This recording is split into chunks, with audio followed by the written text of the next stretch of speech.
তিলাওয়াতের ভাজে ভাজে সুরের অলংকার, এ কোরআন বাণী যে আল্লাহর, এ কোরআন বাণী যে আল্লাহর। আসসালামু আলাইকুম ওয়া রাহমাতুল্লাহি ওয়া বারাকাতুহু। আস-সুন্নাহ ফাউন্ডেশনের অনন্য আয়োজন সহজ সূত্রে কোরআন শিখির 24তম পর্বে আপনাদেরকে স্বাগতম। আলহামদুলিল্লাহ, আমরা খুব অল্প সময়ে 23টি পর্ব শেষ করেছি। আজকে আমরা 24তম পর্ব শুরু করব। আজকের আনুষঙ্গিক কিছু নিয়ম রয়েছে যেগুলো শিখলে আমরা কোরআন সহিশুদ্ধভাবে তেলাওয়াত করতে পারবো। তার মধ্যে একটি হলো যে ওয়াকফের নিয়ম, যে শব্দের শেষে কিভাবে আমরা ওয়াকফ করব অথবা শব্দের শেষে কিভাবে আমরা থামব। এই ক্ষেত্রে 5টি নিয়ম রয়েছে। 1 নম্বর হলো শব্দের শেষে যদি হরকত জবর জের পেশ আসে অথবা তানবিন 2 জের অথবা 2 পেশ যদি আসে, অবশ্যই আমাদেরকে সাকিন করে ওয়াকফ করতে হবে। ওয়াকফ অর্থ হলো থামা। আপনারা স্ক্রিনে লক্ষ্য করুন, একটি শব্দ আমরা দেখতে পাচ্ছি ওয়াসাক, যে শব্দটি জবর দিয়ে শেষ হয়েছে। তাহলে এখানে ওয়াকফ কিভাবে করব? আপনারা আমার সাথে প্র্যাকটিস করুন। ওয়াসাক ওয়াসাক, আবার বলুন ওয়াসাক ওয়াসাক। পরবর্তী শব্দ, পরবর্তী উদাহরণ ওয়াল ফাজরি, শব্দটি জের দিয়ে সম্পন্ন হয়েছে। তাহলে আমরা কিভাবে ওয়াকফ করব? আপনারা আমার সাথে অনুশীলন করুন। ওয়াল ফাজরি ওয়াল ফাজর। পরবর্তী উদাহরণ পেশ দিয়ে লা তাযারু লা তাযারু। ওয়াকফ করব আমরা এইভাবে, আমার সাথে অনুশীলন করুন। লা তাযারু, আবার বলুন লা তাযারু। আলহামদুলিল্লাহ, খুবই সহজ। কোরআনে এই ধরনের উদাহরণ আসলে আমরা যজম দিয়েই ওয়াকফ করব ইনশাআল্লাহ। আমরা আরেকটি বলেছিলাম যে শব্দের শেষে যদি 2 জের অথবা 2 পেশ আসে, 2 জবর না, 2 জের অথবা 2 পেশ আসলে আমরা এই উদাহরণগুলো অথবা এই শব্দগুলো যজম দিয়ে আমরা ওয়াকফ করব। আপনারা স্ক্রিনে দেখতে পাচ্ছেন ওরাইশিন, এখানে ওয়াকফ করব কিভাবে? ওরাইশ। আবার বলবো না আমার সাথে, ওরাইশ। তাহলে প্রথম শব্দটি ছিল ওরাইশিন, ওয়াকফ করলে হয়ে যাবে ওরাইশ। পরবর্তী উদাহরণ হালিমুন হালিমুন। আপনারা দেখছেন শব্দটি 2 পেশ দিয়ে শেষ হয়েছে। তাহলে আমরা কিভাবে ওয়াকফ করব? আমার সাথে অনুশীলন করুন। হালিম, আবার বলুন হালিম। আলহামদুলিল্লাহ, 1 নম্বর নিয়ম আমরা শেষ করেছি। এখন আমরা 2 নম্বর নিয়ম শুরু করব। শব্দের শেষে যদি 2 জবর থাকে, অবশ্যই আমাকে এখানে 1 আলিফ পরিমাণ টেনে পড়তে হবে।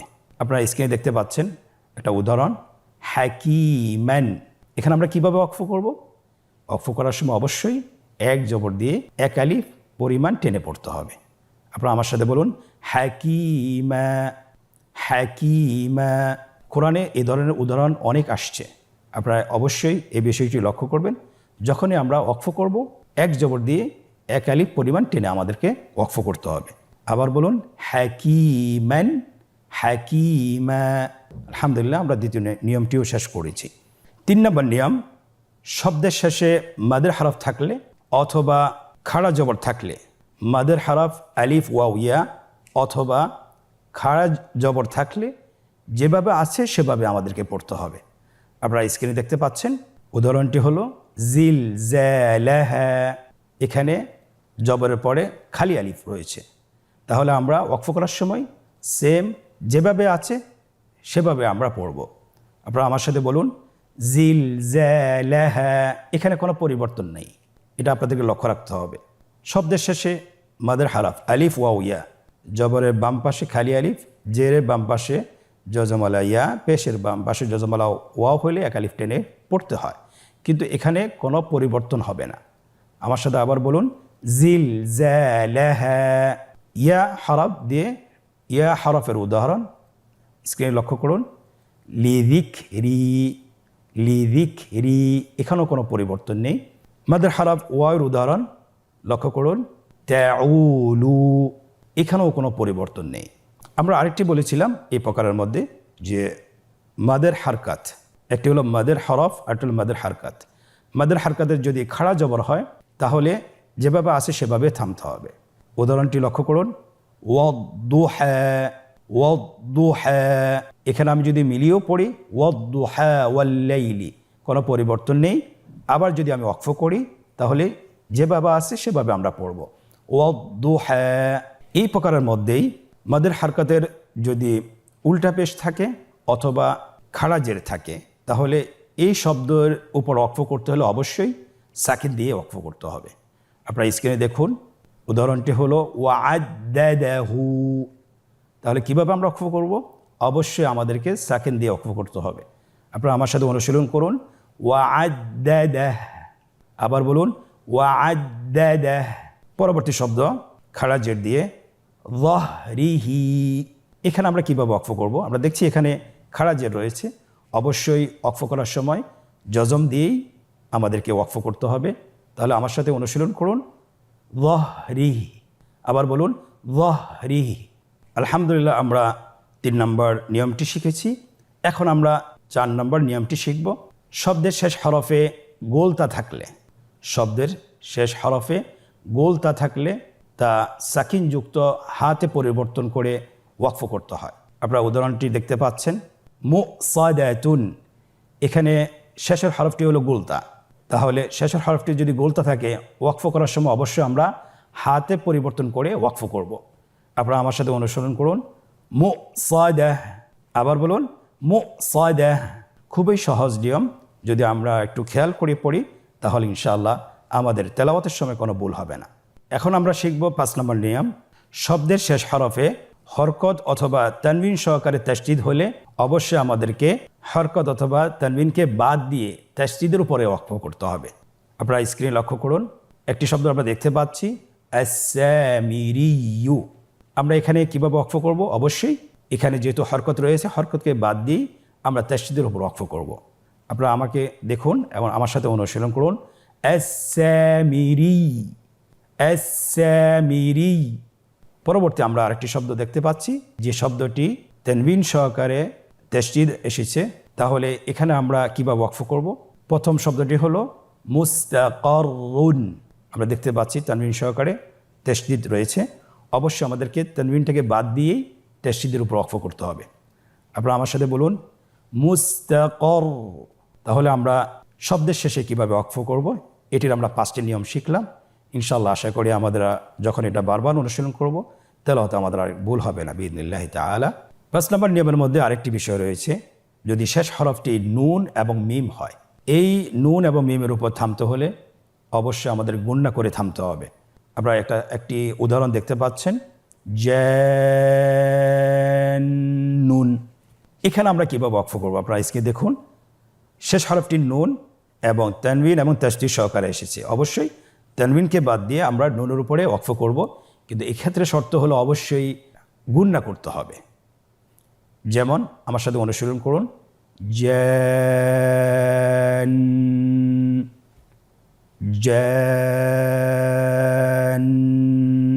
খুবই সহজ। এবার দেখুন মিমের উদাহরণ, আল গম্মি। এখানেও শেষ হরফটি মিম, তানবিন এবং তাসদীদ সহকারে এসেছে, অবশ্যই আমাদেরকে ওয়াকফ করতে হলে তানবিনটাকে বাদ দিয়ে তাসদীদের উপর ওয়াকফ করতে হবে। কীভাবে ওয়াকফ করবেন? আমার সাথে অনুশীলন করুন, আল গম। আবার বলুন আল গম। আর এখানে যদি শব্দের শেষে কলকলার হরফ আসে অবশ্যই আমাদেরকে অধিক জোরালোভাবে হরফটিকে কলকলা করে পড়তে হবে। আপনারা স্ক্রিনে দেখতে পাচ্ছেন শব্দটি হলো বিল হাক্কি।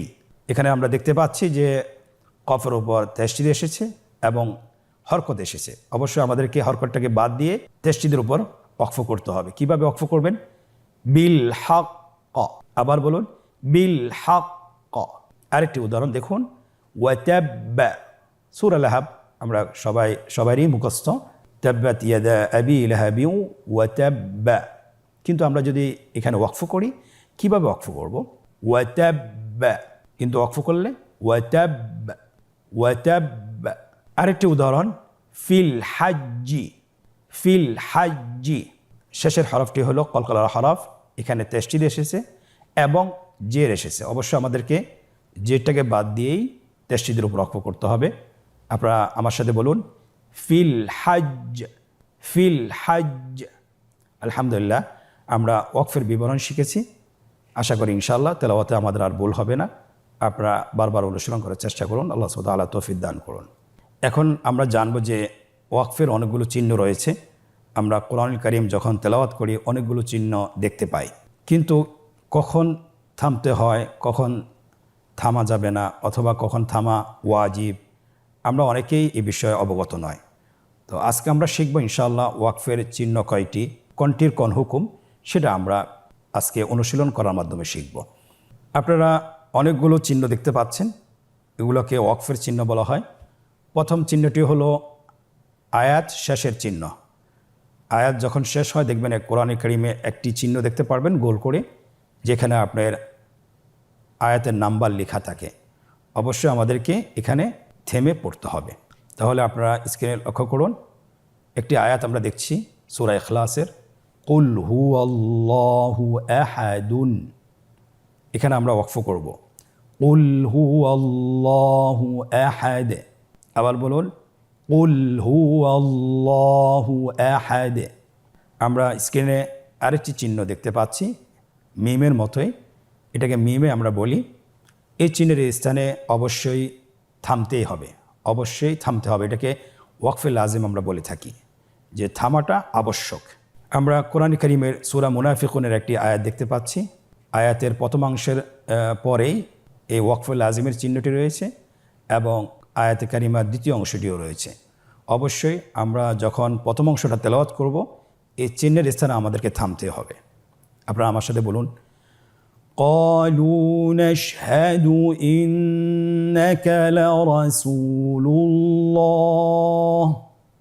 আবার বলুন, قالوا نشهد إنك لرسول الله। এরপরে দ্বিতীয় অংশ থেকে আবার শুরু করতে হবে, والله يعلم إنك لرسوله। তাহলে আমরা দুইটা অংশ একসাথে মিলিয়ে পড়ব না, অবশ্যই আমাদেরকে এই চিহ্নটার আগে থামতে হবে। পরবর্তী আমরা আরেকটি চিহ্ন দেখতে পাচ্ছি, লাম আলিফ লেখা আছে।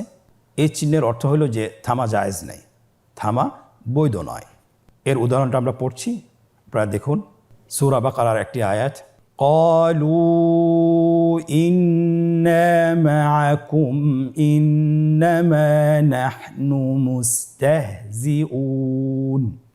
কোরআন তেলাওয়াত করার সময় আমরা যখনই লাম আলিফ দেখব এখানে আমরা থামবো না, এখানে আমরা ওয়াকফ করব না, আমরা মিলিয়ে পড়ে যাব ইনশাআল্লাহ। আরেকটি চিহ্ন দেখতে পাচ্ছেন, এই চিহ্নের স্থানে থামা না থামা দুটোই জায়েজ আছে, আপনি যে কোনোটাই করতে পারেন, অসুবিধা নেই। উদাহরণটি লক্ষ্য করুন, কাল্লা ইন্নাহু তাযকিরাহ। এখানে তেলাওয়াত ওয়াকফের উপরে কিন্তু একটা আমরা জিম চিহ্ন দেখতে পাচ্ছি, একটা ওয়াকফের চিহ্ন দেখতে পাচ্ছি। এখানে দুইটা ওয়াকফ, একটা হলো তেলাওয়াতের ওয়াকফ, আর একটা হলো আরেকটি চিহ্ন, সেটা হলো জিম। আমরা বলেছি আগেই যে এখানে আপনি থেমেও পড়তে পারবেন অথবা মিলিয়েও পড়তে পারবেন, দুইটি জায়েজ। কাল্লা ইন্নাহু তাযকিরাহ ফামান শাআ যাকারাহ। এটা আমি থেমে পড়লাম, এখন আমরা মিলিয়ে পড়ব, কাল্লা ইন্নাহু তাযকিরাতুন ফামান শাআ যাকারাহ। তো আমরা যখন এই জিম চিহ্নটি আমরা দেখতে পারবো, অবশ্যই আমরা দুটোই করতে পারবো, দুটোই আমাদের জন্য বৈধ রেখেছেন। আরেকটি চিহ্ন আমরা দেখছি, তিনটি ডট দেখছি অথবা তিনটি ফোঁটা দেখতে পাচ্ছি, দুইটি নিচে আরেকটি হলো উপরে। আপনারা আশা করি আপনারা দেখতে পাচ্ছেন। আয়াতে কারিমের মধ্যে দেখেন দুই জায়গায় আছে, অবশ্যই আমাদেরকে যে কোনো এক স্থানে থামতে হবে। দুটো চিহ্নকেই একসাথে মিলিয়ে পড়া যাবে না। কিভাবে আমরা পড়ব আপনারা আমার সাথে অনুশীলন করুন।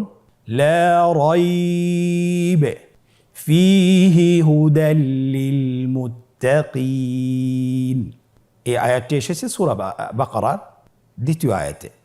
আমরা পড়েছি যালিকাল কিতাবু লা রাইব। এরপরে শুরু করতে হবে ফীহি হুদাল লিল মুত্তাকিন, অথবা আমরা আরেকভাবে করতে পারি লা রাইবা ফীহি হুদাল লিল মুত্তাকিন। আলহামদুলিল্লাহ, খুব সহজে আমরা শিখে ফেলছি। আরেকটি চিহ্ন আমরা স্ক্রিনে দেখতে পাচ্ছি, সাদ লাম ইয়া সিলি। এই চিহ্নটির ক্ষেত্রে ওয়াকফ করা জায়েজ, কিন্তু মিলিয়ে পড়া উত্তম। স্ক্রিন লক্ষ্য করুন, আয়াতটি হলো ওয়াল হিজারা উইদ্দাত লিল কাফিরিন। এখানে আমরা দুইভাবেই অনুশীলন করে আপনাদেরকে দেখাবো, আপনারা আমার সাথে অনুশীলন করুন। ওয়াল হিজারা উইদ্দাত লিল কাফিরিন, কিন্তু মিলিয়ে পড়া যেহেতু উত্তম, আমরা এখানে মিলিয়ে পড়ে আমরা অনুশীলন করব বারবার। ওয়াল হিজারাতু উইদ্দাত লিল কাফিরিন, ওয়াল হিজারাতু উইদ্দাত লিল কাফিরিন। পরবর্তী আরেকটি চিহ্ন ত, এই চিহ্নটি আমরা যখনই দেখব অবশ্যই আমরা এখানে থেমে পড়া উত্তম, আমরা থেমে পড়ব। وَأَرْضُ اللَّهِ وَاسِعَةٌ إِنَّمَا يُوَفَّى الصَّابِرُونَ أَجْرَهُمْ بِغَيْرِ حِسَابٍ। আজকের অধ্যায়ের আরেকটি চিহ্ন রয়েছে, এটাকে আমরা বলি সাক্তা। এই চিহ্নের ক্ষেত্রে অবশ্যই আওয়াজ বন্ধ হবে, কিন্তু নিঃশ্বাস বন্ধ হবে না। আওয়াজটা বন্ধ হয়ে যাবে, কিন্তু নিঃশ্বাস বন্ধ করা যাবে না। কিভাবে আমরা পড়ব? আপনারা দেখতে পাচ্ছেন একটি আয়াত, ওয়াকিলা মান রাক, আবার অনুশীলন করুন, ওয়াকিলা মান রাক। এখানে কিন্তু আমি নিঃশ্বাস বন্ধ করিনি, শুধুমাত্র আওয়াজটি বন্ধ করে রেখেছি। তো এই ধরনের সাক্তা আমরা যেখানে দেখব ইনশাআল্লাহ আমরা এভাবেই তেলাওয়াত করার চেষ্টা করব। আলহামদুলিল্লাহ, আমরা ওয়াকফের চিহ্নগুলোতে কিভাবে পড়তে হবে, অথবা থেমে পড়তে হবে না মিলিয়ে পড়তে হবে, আমরা প্রত্যেকটি চিহ্নই চিনেছি এবং শিখেছি। আমরা বারবার চেষ্টা করব। আল্লাহ সুবহানাহু ওয়া তাআলা আমাদেরকে তৌফিক দান করুন। এখন আমরা ওয়াকফটি আমরা কতটুকু শিখতে পেরেছি, কতটুকু চিনতে পেরেছি, এটার উদাহরণে আমরা এখন প্রবেশ করব। আমাদের জন্য একটি অনুশীলন পর্ব রয়েছে। এই পর্বটা আমরা কতটুকু শিখতে পেরেছি সেটা আমরা নিজেদেরকে আজকে যাচাই বাছাই করব ইনশাআল্লাহ। আপনারা স্ক্রিনে লক্ষ্য করুন। 1 নম্বর, নিম্নোক্ত থামার চিহ্নগুলো সঠিক জায়গায় বসান। আমরা দেখতে পাচ্ছি এখানে 3টি থামার চিহ্ন রয়েছে, লাম, আলিফ, মিম এবং ওয়াকফ। মাঝখানের রোটি খালি রয়েছে এবং নিচে 3 নম্বর রোতে সেখানে এই চিহ্নগুলোর হুকুম লেখা আছে। আপনারা দেখতে পাচ্ছেন লাম, আলিফ, এটা কোথায় বসবে? এই চিহ্নের স্থানে তেলাওয়াতে ওয়াকফ করতে হয়। এই চিহ্নের স্থানে অবশ্যই থামতে হবে, এই চিহ্নের স্থানে থামা যাবে না। আমরা বুঝতে পারতেছি লাম আলিফ মানে হলো লা ইয়াজুজ, এখানে থামা যাবে না। তাহলে আমরা এই লাম আলিফ চিহ্নটি এখানে বসিয়ে দিই। দ্বিতীয় চিহ্নটি মিম। আমরা বলেছিলাম, এতক্ষণ আমরা অনুশীলন করেছিলাম, মিম যদি আমরা দেখি অবশ্যই এখানে থেমেই পড়তে হবে, থামা আবশ্যক। তাহলে দ্বিতীয় ঘরটিতে আমরা বসিয়ে দিই, এই চিহ্নের স্থানে অবশ্যই থামতে হবে। তৃতীয়টি হলো তেলাওয়াতে ওয়াকফ, যেটা আয়াতের শেষে এই চিহ্নটা আমরা দেখতে পাই। আমরা এই চিহ্নের স্থানে তেলাওয়াতে ওয়াকফ করতে হয়, এই ঘরটিতে আমরা বসিয়ে দিই। আলহামদুলিল্লাহ, তাহলে আমরা খুব সহজেই বুঝতে পেরেছি যে চিহ্নগুলো কিভাবে ব্যবহার করতে হয় এবং কিভাবে তেলাওয়াত করতে হয়। অনুশীলনের দ্বিতীয় প্রশ্ন, রেখা টেনে ডানের শব্দের সাথে বামের উপযুক্ত শব্দের সাথে মিল করুন। আমরা এখানে 3টি কলাম দেখতে পাচ্ছি, ডানের একটি কলাম, মাঝখানের একটি কলাম যেটি খালি, এবং বামের একটি কলাম। ডানের শব্দের সাথে বামের উপযুক্ত শব্দের সাথে আমরা মিল করব। তাহলে ওয়াসাক, শেষের হরকটি দেখতে পাচ্ছি জবর, এবং একই শব্দ কিন্তু বামে রয়েছে, আপনি সেই শব্দের সাথে মিল করুন। মিল করা হচ্ছে ওয়াসাক, ওয়াসাক। ওয়াল ফাজিরি, দেখুন তৃতীয় কলামে এখানে ওয়াল ফাজিরি আছে কিনা? হ্যাঁ, আমরা পেয়েছি ওয়াল ফাজর। তাহলে এখানে আমরা মিল করি ওয়াল ফাজিরি, ওয়াল ফাজর। তৃতীয় শব্দ জান্নুন, ওয়াকফ কীভাবে করব? জান। আমরা দেখতে পাচ্ছি আমাদের তৃতীয় কলামে এই জান শব্দটি রয়েছে, আমরা এটার সাথে মিল করে দিই। এমনিভাবে প্রত্যেকটি শব্দ মিল করা হচ্ছে। আপনারা স্ক্রিনে লক্ষ্য করুন এবং আপনারা সহজে বুঝতে পারবেন যে শেষে কি থাকলে কি করতে হয়। এটা আমরা 5টি নিয়ম শিখেছি। আশা করছি আমরা এটাতে সফলতা অর্জন করব ইনশাআল্লাহ। 3 নম্বর, নিম্নোক্ত আয়াতে এই চিহ্নটি মিম, আমরা ওয়াকফে লাজিম বলেছিলাম, এটাকে খুঁজে বের করুন এবং এর হুকুম বলুন। আপনারা স্ক্রিনে দেখতে পাচ্ছেন একটি আয়াত, আমার সাথে বলুন, زين للذين كفروا الحياة الدنيا ويسخرون من الذين آمنوا। এখানে আমরা একটা ওয়াকফ লাজিমের চিহ্ন দেখতে পাচ্ছি। এটার নিয়ম হলো অবশ্যই এখানে থামতে হবে, এটাকে অতিক্রম করা যাবে না। এই চিহ্নের আগের আয়াত এবং পরের আয়াত দুটোকে একসাথে মিলিয়ে পড়া যাবে না, এখানে থামতে হবে। পরের অংশ থেকে আমাদেরকে আবার শুরু করতে হবে। ওয়াল্লাযীনা ইত্তাকাউ ফাওকাহুম ইয়াওমাল কিয়ামাহ ওয়াল্লাহু ইয়ারযুকু মান ইয়াশাউ বিগাইরি হিসাব। আলহামদুলিল্লাহ, আশা করি আলহামদুলিল্লাহ আপনারা যারা আমাদেরকে দেখছেন, আমাদেরকে শুনছেন, আমাদের সাথে অনুশীলন করছেন, ইনশাআল্লাহ ভবিষ্যতে আমরা যখন কোরআন তেলাওয়াত করব এ ধরনের আমাদের আর ভুল হবে না। আমরা কখন থামবো না, কখন মিলিয়ে পড়তে হবে, কখন মিলিয়ে পড়তে হবে না, অথবা কখন মিলিয়ে পড়া উত্তম এবং কখন থামা আবশ্যক, আমরা প্রত্যেকটি হুকুমই আমরা জেনেছি। আল্লাহ সুবহানাহু ওয়া তাআলা আমাদেরকে কোরআন তেলাওয়াতে সহিশুদ্ধতা দান করুন, সব আল্লাহুম্মা আমিন। আজকের পর্ব থেকেই এখানে বিদায় নিচ্ছি, পরবর্তী পর্বতে আবারও দেখা হচ্ছে। জাযাকুমুল্লাহ খায়র। আসসালামু আলাইকুম ওয়া রাহমাতুল্লাহি ওয়া বারাকাতুহু। আসুন্নাহ ফাউন্ডেশন, উম্মার স্বার্থে সুন্নাহর সাথে।